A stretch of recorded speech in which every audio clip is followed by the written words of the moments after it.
Well, good afternoon, ladies and gentlemen. Welcome to Macon-Bibb County Board of Commissioner meetings. It's our pre-commission. Today is August the 15th, 2023, and the time is approximately 4:01. I'd like to welcome everyone here today. We do have a pre-commission at 4 o'clock today, followed by our regularly scheduled meeting at 6 o'clock. Commissioners, there is a need to go in executive session. We'll be doing that during our pre-commission. And also let you know that Commissioner Jones will be joining us by telephone, so he is actually here and present. At this time, we'd like to officially call this meeting to order, and I'm not aware of any announcements that we have at the onset or presentations, so we'll begin with the approval of the minutes. The approval of the minutes from August the 1st, 2023 meeting. Can I get a motion to approve? Motion by Commissioner Wilder. We have a second. Second by Commissioner Howell. All those in favor of the motion, please say aye. Opposed, nay. That motion carries and be sent to consent agenda. Commissioner Bronson, you have a question, sir? You know, okay. Your light was on. I cut it off. You good? All right. We're going to move on to appointments to authorities, boards, and committees. This particular appointment is that of Mayor Pro Tem Seth Clark. This is a resolution to appoint 3 members to the Friends of Rosa Parks Square Board. Those are Ivy Hall, Jeremy Grissom, and Janine Andrews. Mayor Pro Tem Clark. Yeah, these were appointments that were recommended by the new chair of the board, Andrea Cook, and they have all cleared the background checks that were requisite for joining boards in Macon-Bibb County, and they all have outstanding reputations in their own right. They're here tonight, and I totally agreed with the recommendation from the board that they should be on the Friends of Rosa Parks board. Okay. And if you don't mind, if you're here, please stand up. Ms. Ivy Hall, Mr. Jeremy Grissom, and Ms. Janine Andrews. I don't see Ms. Andrews here at the moment. But those are the candidates for the Friends of Rosa Parks Square. That is the recommendation of the board. Is also sponsored by Mayor Pro Tem Seth Clark. At this time, we'd entertain a second. Second by Commissioner Bronson. Commissioner Watkins, you have a question? I was just curious, are they replacing expired, or are these unfilled positions? Yeah, they are filling, hold on a second, I know the term. They're filling unexpired terms. Hold on, they're expired terms. So the board is growing in size? Yes, the board is growing in size, so they can meet quorum. Okay. Thank you. Any other questions? This time we have a motion to approve. All those in favor of the motion, please say aye. Aye. Opposed, nay. That motion carries and will be sent to consent agenda tonight. Thank y'all for being here. We're going to move on to new alcohol beverage licenses. We have several of those on the agenda tonight, and we'll begin with the first one. This is 424 ST Enterprises, LLC, doing business as CRU Lounge, Crew Lounge, I know Crew, located at 2440 Riverside Drive, Macon, Georgia. This particular item meets all the legal and statutory requirements except for they owe several past tax bills.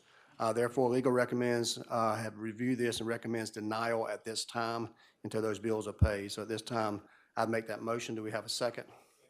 Second by Commissioner Bronson. And Commissioner Watkins, you have a question? Yeah, I know in some times past we've tabled to give folks opportunity to pay. And I was wondering if we could do that. I've talked on the phone with them already. They anxious to come down here and write a check. Yeah, once they pay, they can come back up on the agenda. It's not going to change anything by tabling it or voting it down. Still won't be back on the agenda at the earliest until September the 5th. So we just passed some laws that had to do with denials and temporaries. If we vote for denial, they'd still be able to stay on temporary status, or what needs to? I'll ask our Attorney Howard to answer that question for you. Because I know a lot of times the word denial can be kind of serious of a word that gives businesses a lot of. If you do recommend denial, a letter goes out from me, the Assistant County Attorney, and my name is Frank Howard.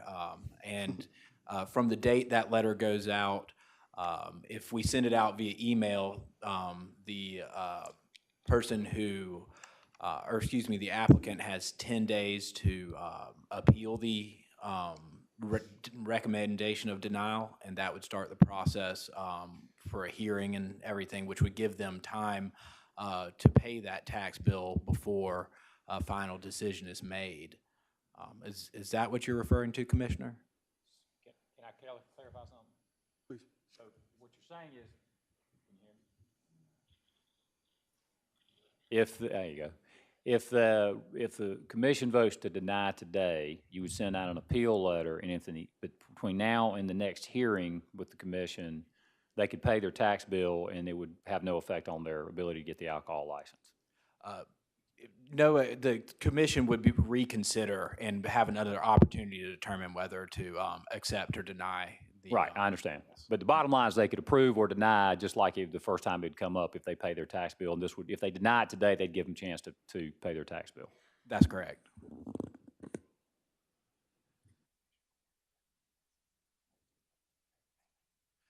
I did just receive notice, though, the temporary license would be canceled pending the final decision if you vote to deny today.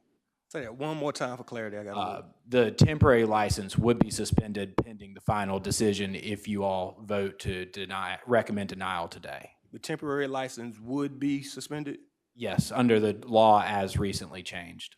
Okay, so, but if we tabled it, they would still have their temporary to remain active until they paid?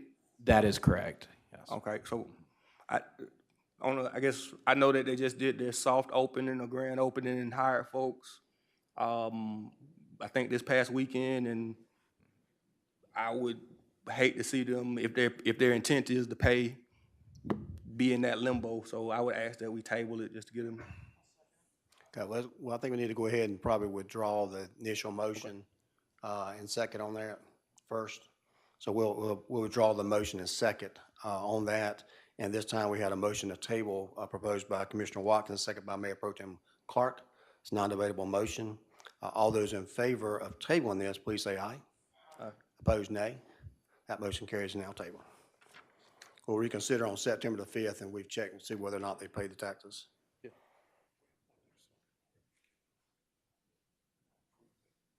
Okay, we're going to move on to the next item. The next item is Market at Mercer, located at 4230 Mercer University Drive, Macon, Georgia.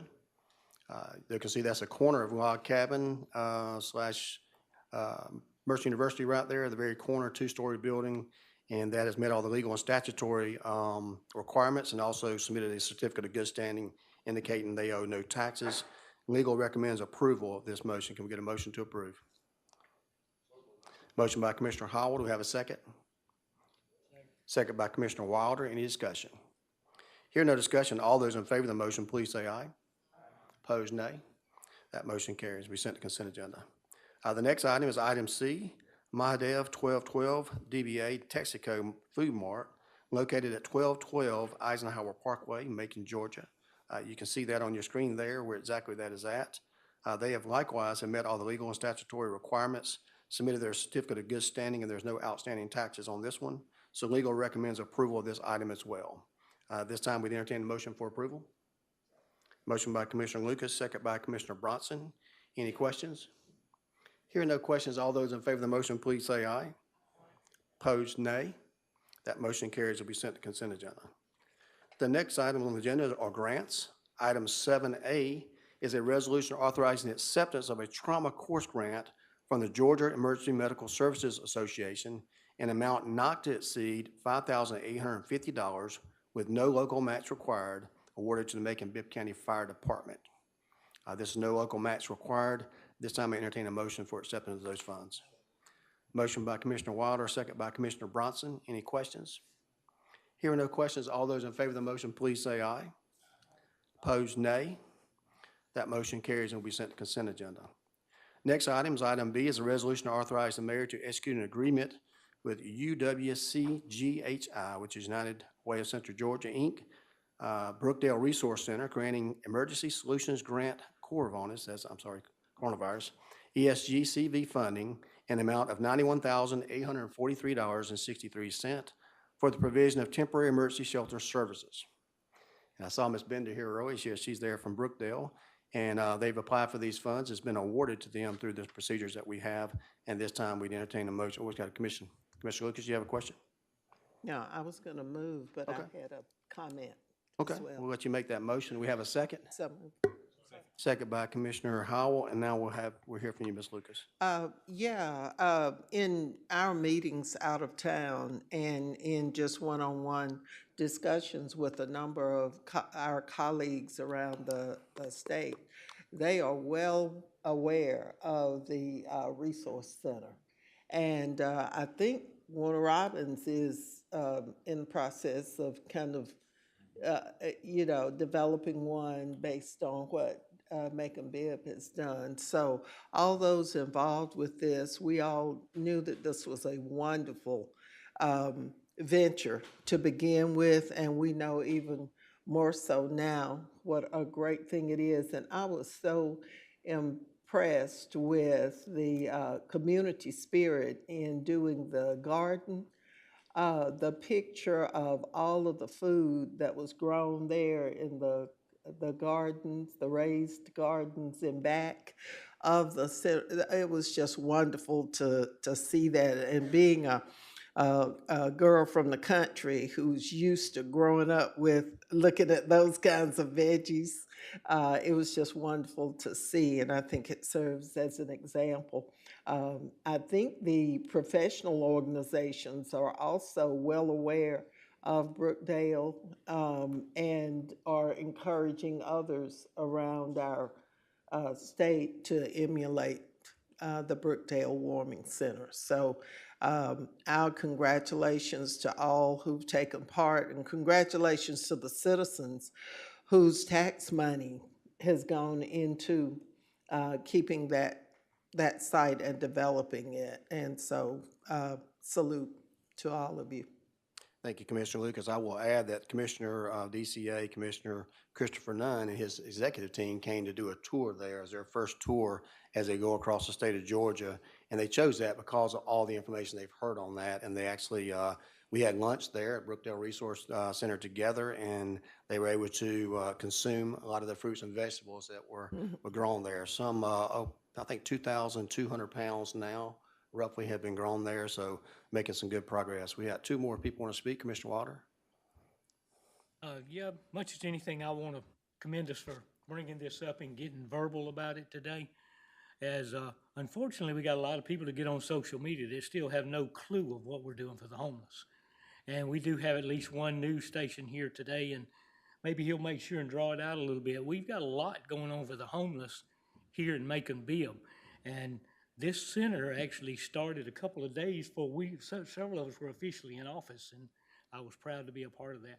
Just glad we're bringing it out and doing more for it. Thanks. Thank you, Mr. Water. Commissioner Watkins. Yeah, I also wanted to echo the sentiments. I think the portion on the food and the garden has been just a great addition to the community. Looks really cool, and kudos to all that put that together. And I just think the amount of food, the amount of folks that are using Brookdale the numbers are staggering and impressive. But I think almost just a little bit to the naysayers. It also, because they're still naysayers, we're still seeing a lot of people in need in the community, and a shelter that's at capacity every night. It really shows you the amount of poverty and the amount of need that is prevalent when it comes to the unsheltered in our community. So I'm overjoyed to hear about we're receiving extra money to expand the services there. And so I was just curious, is there a little bit y'all can give us on exactly what we're doing with the 91? Ms. Bender, you mind, or Mr. Jackson, either one of you want to come up? Just talk a little bit about what the $91,000 would be going for. I know it's for the food program, I would assume.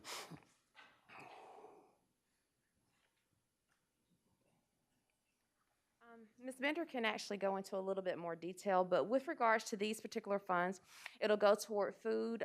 It'll also go toward paper items that will be provided, and then also cleaning supplies and other equipment that may be needed as far as the facility itself.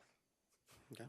Thank you for that information. I will tell everyone too that all the showers are completed. Both the men's and the women's showers are completed, as well as the laundry room. We'll take another chance to go out there to visit soon, but you'll see all the commercial washers and dryers there where the residents are able to help along those, wash their own clothes, and we're able to provide service there to do all of our linens, which saves us money in the scheme of things. And having this good fresh fruits and vegetables, despite the money part, has been something that's more healthy for our residents and for people in Bibb County. But we're getting to a point now that we hope in the next year that we'll be able to grow in excess to have that go to market and have those funds used for down payment assistance for those residents going in and transitioning to homes. So I'm very excited about the program. Commissioner Watkins, you had a follow-up, sir? So 91,000 is a lot of money. But I was curious, how much does it take to run our center on an annual basis? Close to $1 million.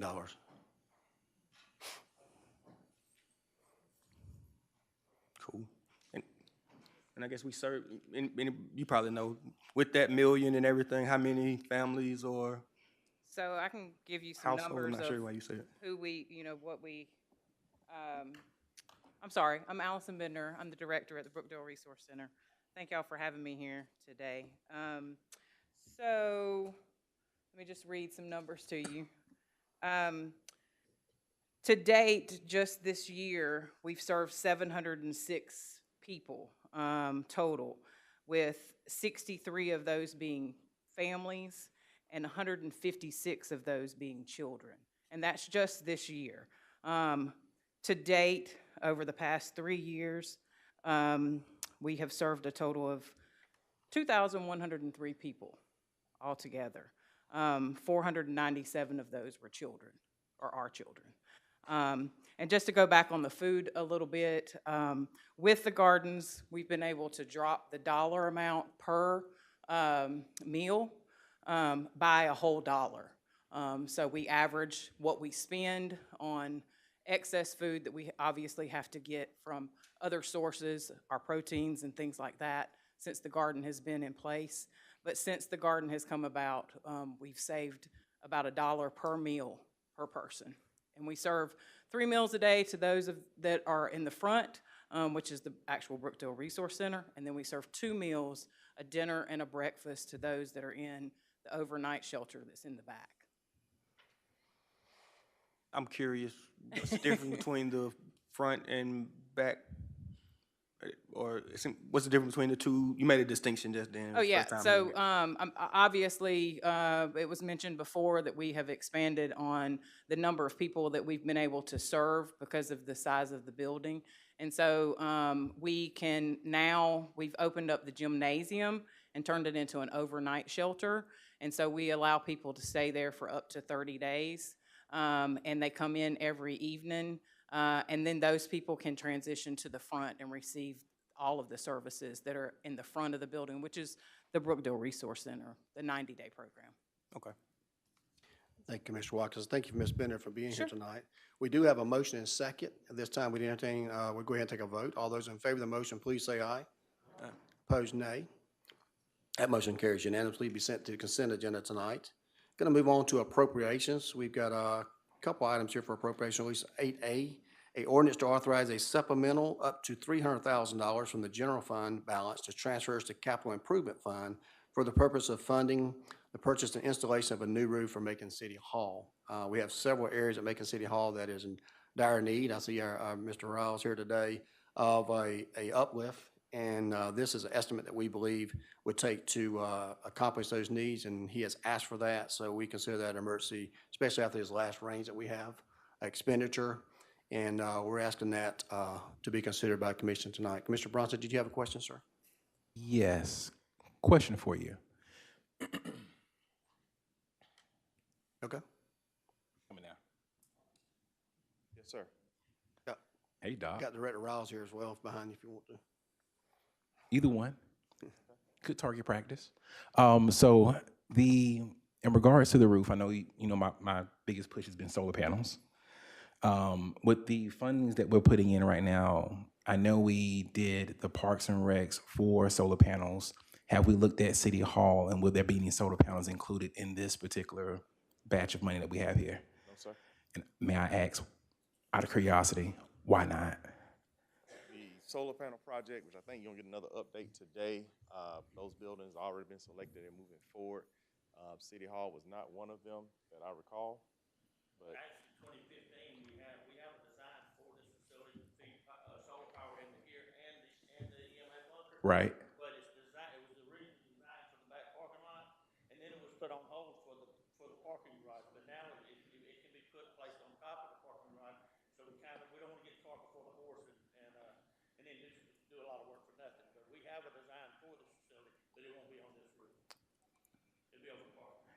And how soon or what time frame we're looking at for that, out of curiosity?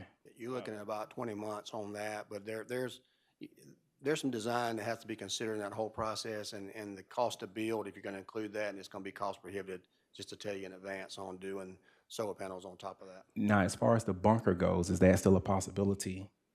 Same thing, you're gonna have a 7-story building out there besides, you're gonna have some issues there with getting some sun to it, and it's gonna be cost prohibitive to do that, just Okay. without getting into too much detail. Sounds good. Thank you so much for that. Thank you for those questions. This time, we need a motion and second. Can I get a motion to approve? Motion by, I'm sorry. Mr. Watkins, I'm sorry. Yes, sir, I'm Just- with you.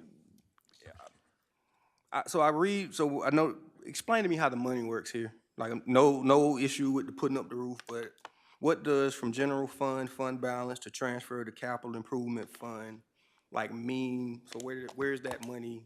Like, I get it with the one we just passed, there's a grant coming from someplace.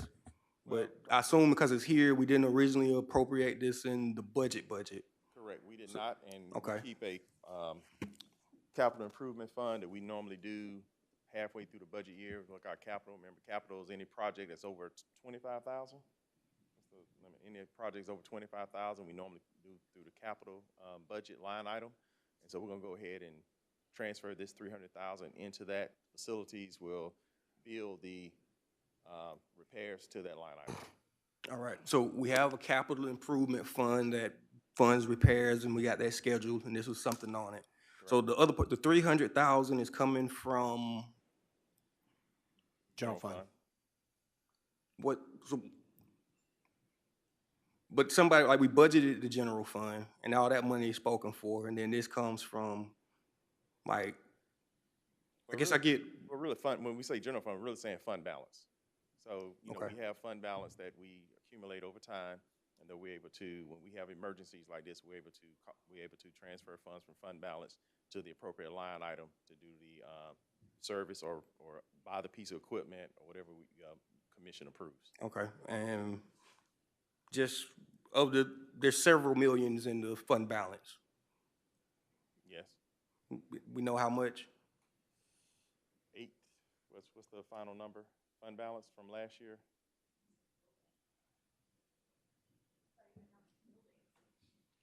I'm sorry. The fund balance number from last year, I would say, I hate to guess. I thought I understood you to say how many buildings are in the capital improvement program? No, What was your question? No, you misunderstood me. I was curious, so I see this 300,000 is coming from general fund balance.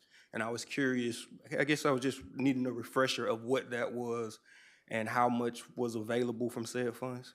When we gave that answer in April, we were anticipating a fund balance that would be available for uses such as this around $20 million. While that number is larger, we have to hold 60 days on hand. We had POs outstanding. We have other restricted access. So it came down to about 20 million that would be available for such emergency issues like this. And we try to keep it within capital improvement fund because it's the way the finances have to track it as we are improving any of our capital investments.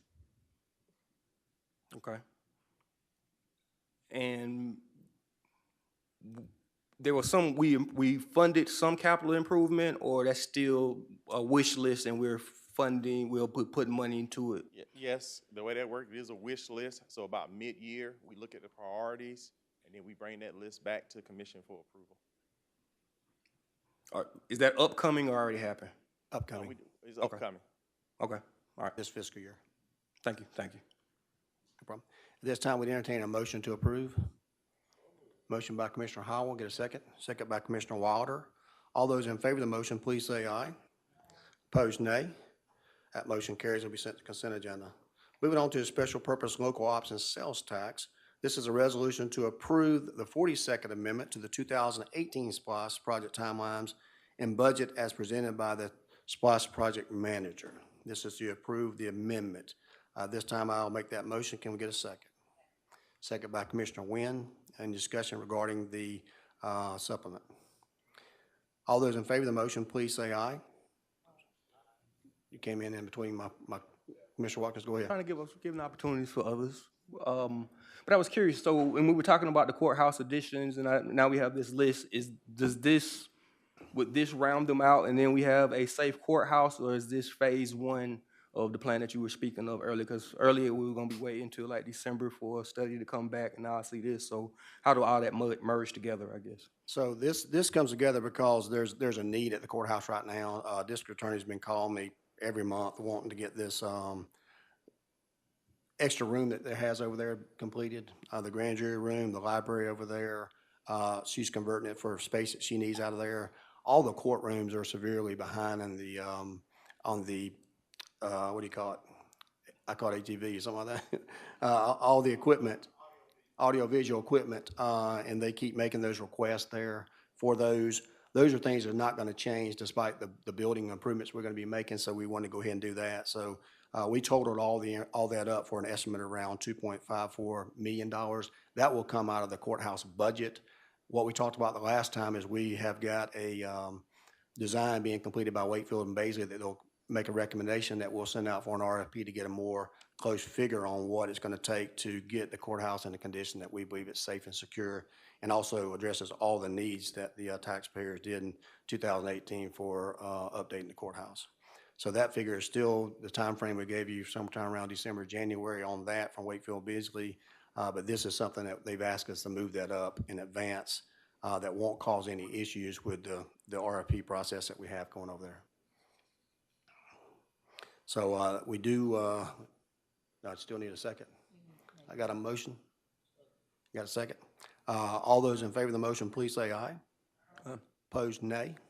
That motion carries. Now we're moving on to the actual appropriation of $2.54 million for the 2018 SPOS proceeds, 2023 courthouse addition is what it's called, courthouse line item to be allocated to SPOS projects as specified herein. This is the actual appropriation of what we just talked about in item 9A. So this time I entertain a motion for approval. Motion by Commissioner Wilder. Do we have a second? Second by Commissioner Wynn. Any other questions? Hearing no questions, all those in, I'm sorry, Commissioner Bronson. You have a question, sir? In that, I think you've already explained that. As far as the funding goes, it's going toward video, audio. Yes, sir. Anything outside of the courthouse that is going to? The parking lots. There's been a lot of grass and trees growing up in the parking lot, and they need some work on that parking lot next to the courthouse there by the Opera House and those parts in between that we own. I know one of the questions that was sent to me or that was emailed to me in regards to EV vehicles and so forth. There's one charging station outside of the courthouse. Is there a possibility of adding on additional charging stations for our new EVs that are coming online, or is that, am I putting the cart before the horse? I think there's always possibilities. We'll be looking to talk about the EV. We have someone come to do a presentation, but they're totally changing. That particular unit there was down for a while and then not used for a long period of time. Now it's used sporadically. So I think we're gonna have to come up with a plan for the entire community on that. But the way things coming and going now on updates and things, we've been very cautious about spending too much upfront capital until we know what's going on. But thanks for that question. We had a motion and second already, and we'll take a vote. All those in favor of the motion, please say aye. Opposed, nay. That motion carries to be sent to consent agenda. Going to move on to item 10A, which is contracts and purchase orders for approval. This is a resolution authorizing the mayor to execute an amendment to Macon-Bibb County agreement with Cherry Street Capital Fund, LLC, for the construction of new solar rooftop projects at Memorial Park to provide solar panels, solar power at no additional cost to Macon-Bibb County. This time I think we have someone from Cherry Street. If you don't mind, coming up front. You'll come to the lectern there and just identify yourself.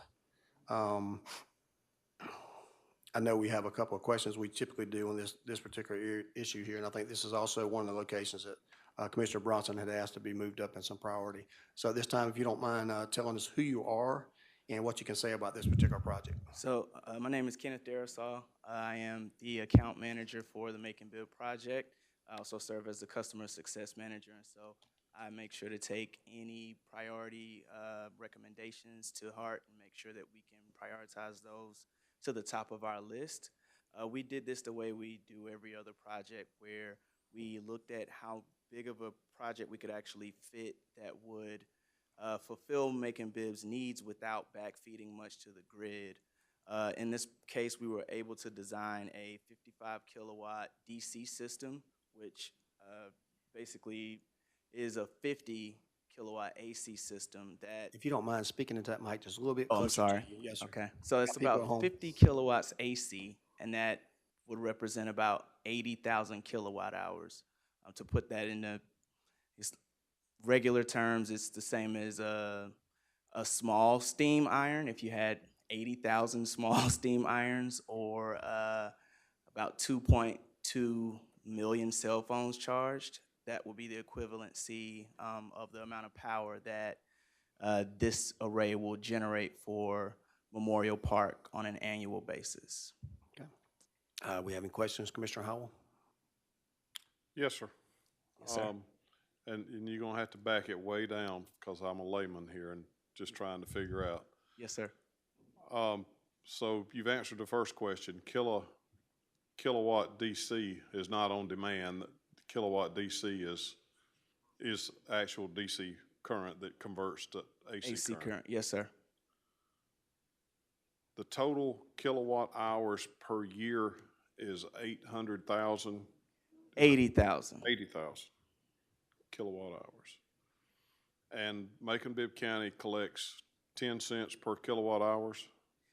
So we would collect 10.5 cents per kilowatt hour, and that it's not a one-to-one comparison, obviously, but the average kilowatt hour that you're paying utility is 13.7 cents. Obviously, that's not one-to-one. You pay them at a different block tier than you pay us. Our power is straight kilowatt hour per. So the 10.5 cents is per kilowatt hour, no other fees, no other hidden tariffs or anything of that nature. While your utility has other charges and other things that you pay for that is included in their rate. I guess what I'm trying to get down to the bottom line is, what does Macon-Bibb County get out of this? Yes, sir. So in this instance, in the first year, based on the current estimates, you're going to save around $1,300, along with offsetting about 30% of your consumption with clean renewable energy. Is that 1,300 per month, day? Per year. Yeah. For the first year, and then obviously that continues to increase over time as our rate remains relatively constant compared to the rates you'll end up paying the utility. So your company gets 80,000 kilowatt hours. You put that back, you put that on the grid.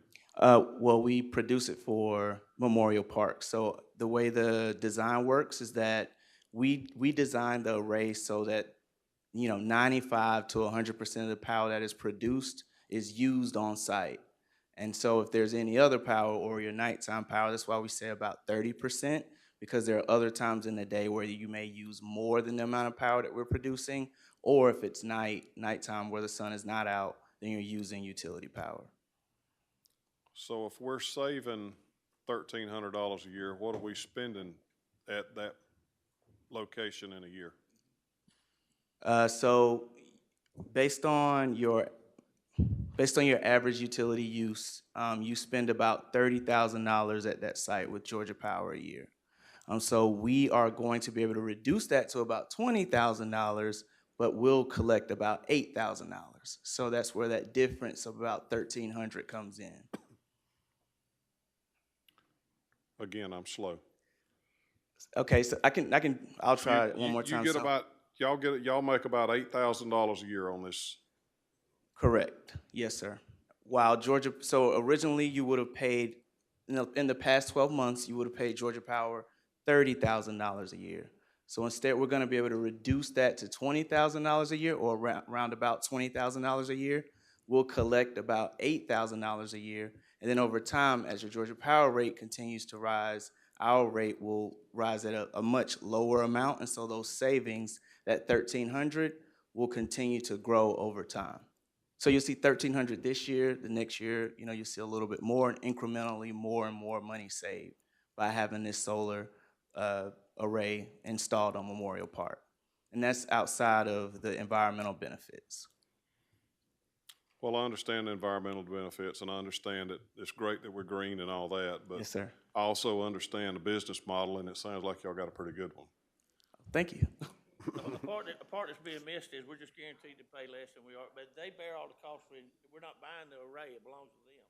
So that 8 that they get back, cents per kilowatt hour, pays for the investment, pays for the installation, and they maintain it forever. We have none of my maintenance resources are used on it. We just guaranteed a cheaper rate than the Georgia Power rate. And you guys, I'm assuming that y'all have a master contract that as many buildings as we want to add, y'all probably thrilled to death to add them, right?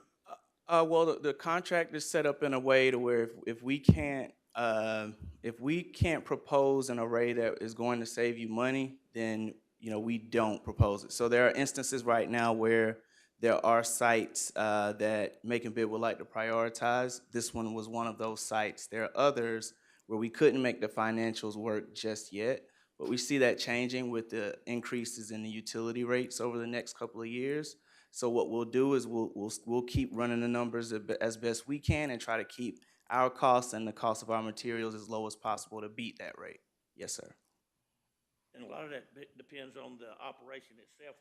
If the actual consumption rate is not large enough for them to compensate their monies for the installation and for the array itself, then it's just not feasible for them or us. If it's not a win-win for both of us, we reserve the right to not move forward with that facility at that time. But we'll circle back as the Public Service Commission goes up on their rates. If that gives us a little more money to pay for installation, as long as we stay under the current rate at the time that we're looking at that facility, then we can circle back and re-look at them and see if we can do it for under what we're paying for power at any given time. But we won't do it if we can't come out cheaper than we're paying for the traditional utility. So we approve this tonight. You guys get started. When will this go online? So it takes about 6 weeks to do the in-depth series, the actual design, like the issue for construction set. And then at that point, I'll connect back with Mr. Riles here to figure out what is the best time for us to mobilize.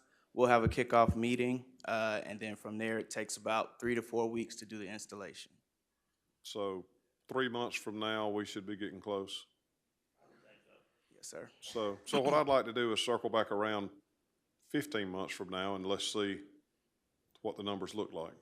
Sounds great. Yes, sir. Thank you. I've got 2 more questions, Commissioner Watkins and then Commissioner Wynn. Mr. Watkins?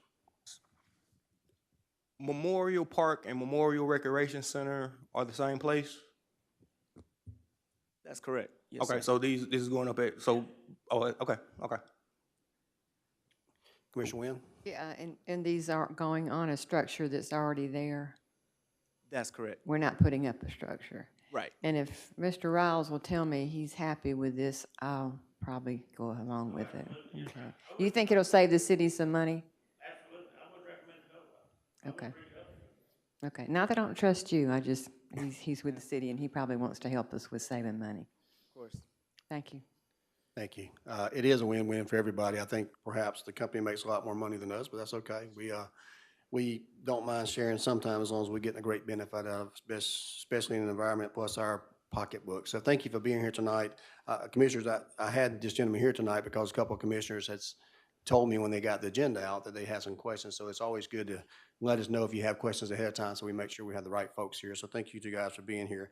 Having said all that, we do need a motion to approve this. Can we get a motion for approval? Got a motion by Commissioner Bronson, got a second by Commissioner Lucas. All those in favor of the motion, please say aye. Opposed, nay. That motion carries will be sent to consent agenda. Thank you for being here tonight. Thank you. Yes, sir. We're going to move on to item 10B. Item 10B is a resolution authorizing the issuance of purchase order to Journal Technologies, Inc. for e-court software and maintenance services for the Bibb County courts for 12 months for $151,034.74 to be paid from the Information Technology Budget, IT budget, Enterprise Applications, Repairs and Maintenance, Software License and Maintenance line item.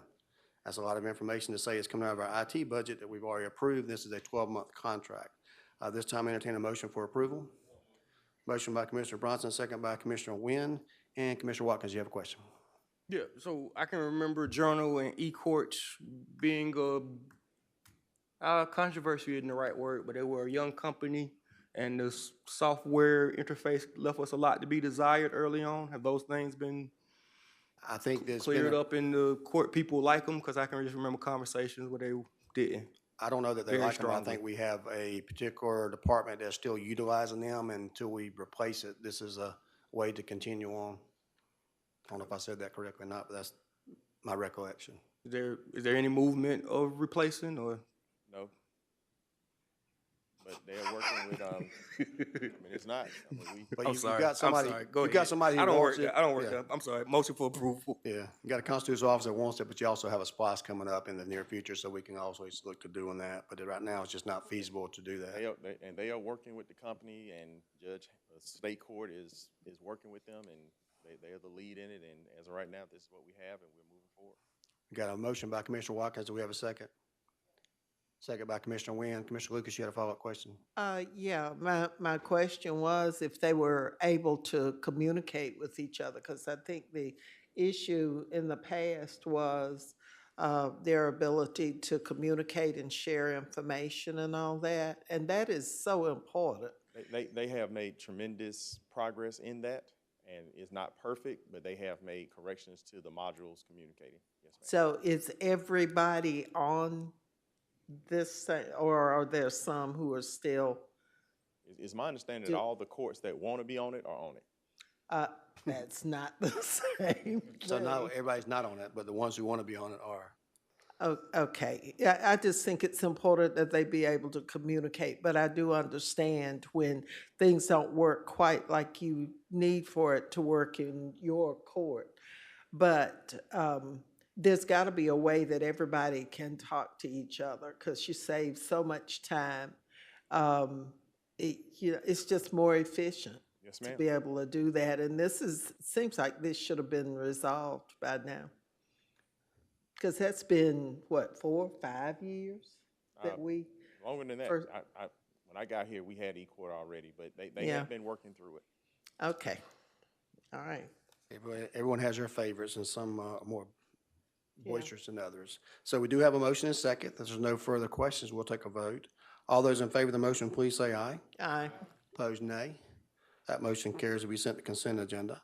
Item 11A, we have a lot of sponsors, so I'm going to go over those sponsors in just a second in case you want to be added as a sponsor and your name's not called. But this is an ordinance for reducing the millage rate in Macon-Bibb County and the taxable property located in Macon-Bibb County Tax District. They're sponsored by myself, Valerie Wynn, Paul Bronson, Bill Howell, Raymond Wilder, Seth Clark, Mayor Pro Tem, and Commissioner Jones, Mallory Jones. Anyone else like to be added as a sponsor there? Those are the folks that let us know ahead of time. Commissioner Lucas, I got you there. Anyone else? You say no? Okay. Commissioner Watkins does not want to be named.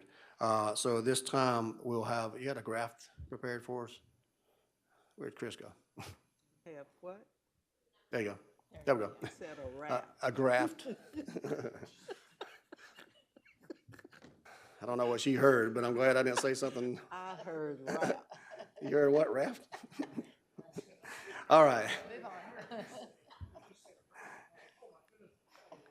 Did a very simple graft for everyone, and you should see that on the screen. The average folk don't typically understand what millage rate is, but this is the way we set our tax rate. We do not control property valuations at all.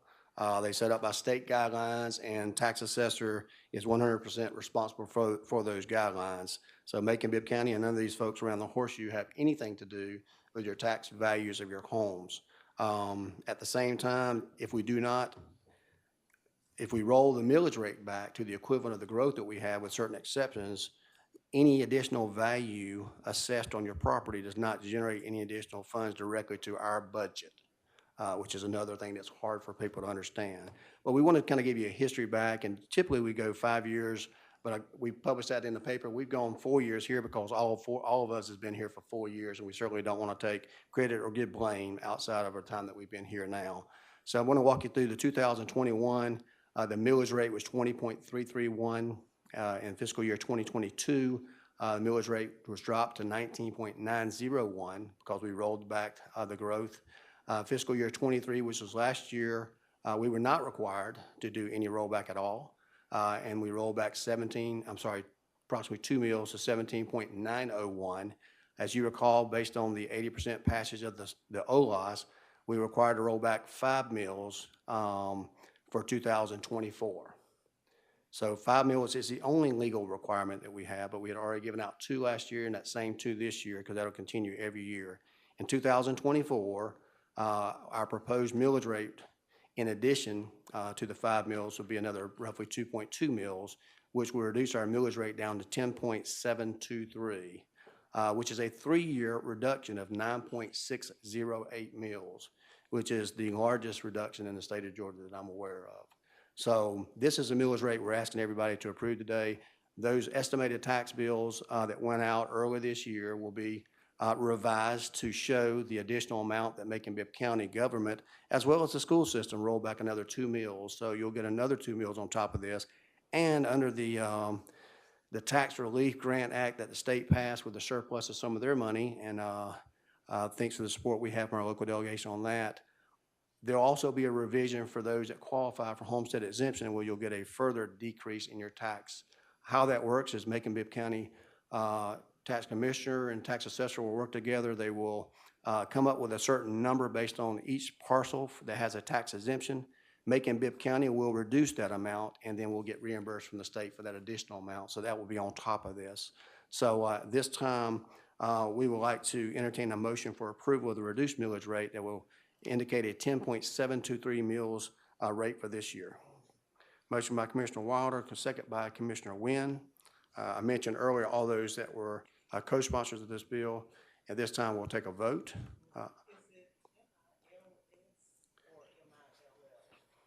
MILLS, mills?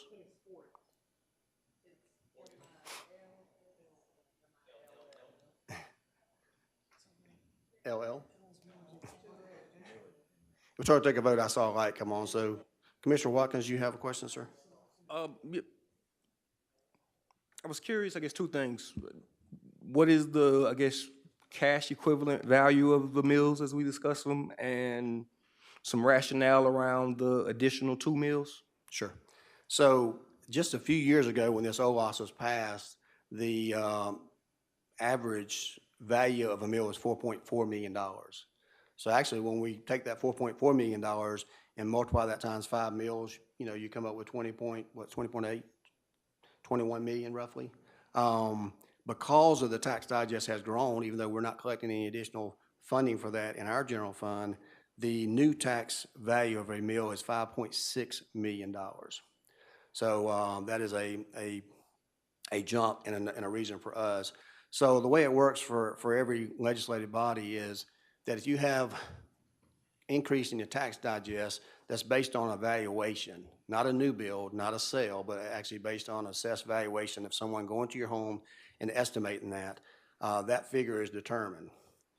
When you add all that together in our tax digest, Macon-Bibb County could have kept almost $11 million by just keeping the millage rate the same. And that would be $11 million roughly going into our accounts. But if you roll that amount back, means you're not going to do that, then of course you don't have a tax increase on the folks in Macon-Bibb County, and you do not get those additional funds because you're rolling that back and giving it to the taxpayers. So my recommendation is based on the fact that we are looking for a lowest millage rate in Macon-Bibb County because we want to attract businesses here. We want people to build homes in Macon, and we've seen a lot of evidence to that. We were committed to the taxpayers to roll back at least the 5 mills this year and fully next year, but we've exceeded that by almost 4 mills. I'm not in a position, and neither do I intend on, to recommend any tax increase, and to not accept that rollback would in fact be a tax increase on the citizens of Macon-Bibb County. So that's the reason that we're going to roll back the additional almost 2.19 mills this year on top of the 5 mills that we're required to.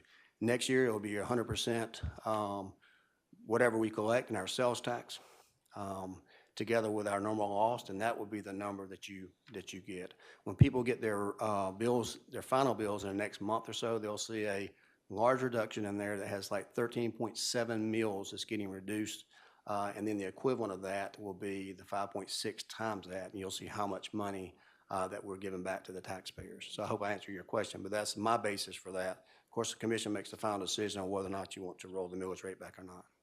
And granted, I know what's about to happen. I can read tea leaves. And I know it's very exciting to roll taxes back, the biggest tax roll back in history, but I guess I caution on the quality of life in Macon and just the social determinants. It doesn't seem to, like, there are reasons to spend more money here and continue making improvements and investments in our community. And being, zealous or overzealous in our rollbacks and our taxes limits us on keeping our community clean and providing high quality of service and fixing roads. So, but anyway, that was my pitch. Thank you, Commissioner Watkins, and you're always consistent on that point, so I appreciate that. At this time, we do have a motion and second regarding the lower the millage rate to 10.723. All those in favor of the motion, please say aye. Opposed, nay. That motion carries unanimously. Be sent to consent agenda for a vote tonight. Commissioners, thank you.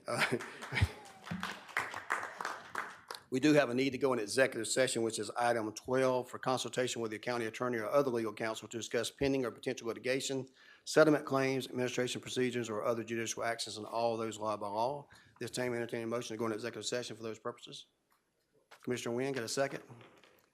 Second by Mayor Pro Tem Clark. All those in favor of the motion, please say aye.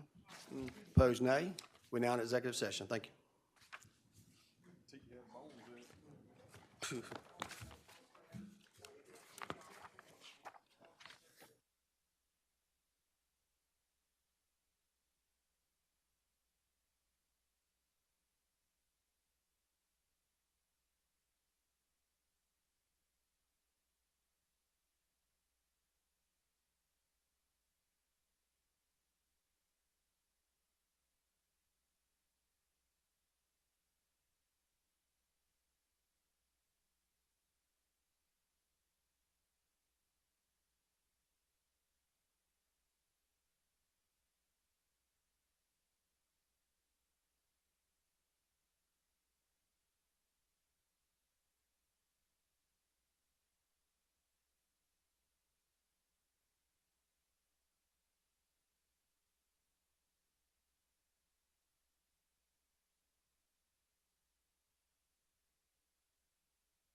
Get a motion to come out of executive session. Motion by Commissioner Bronson, second by Mayor Pro Tem Clark. All those in favor of the motion, please say aye. Aye. Opposed, nay. We now have executive session. There is no other items to vote on in this agenda, so this meeting is hereby adjourned and will reconvene at 6 o'clock for our regularly scheduled meeting.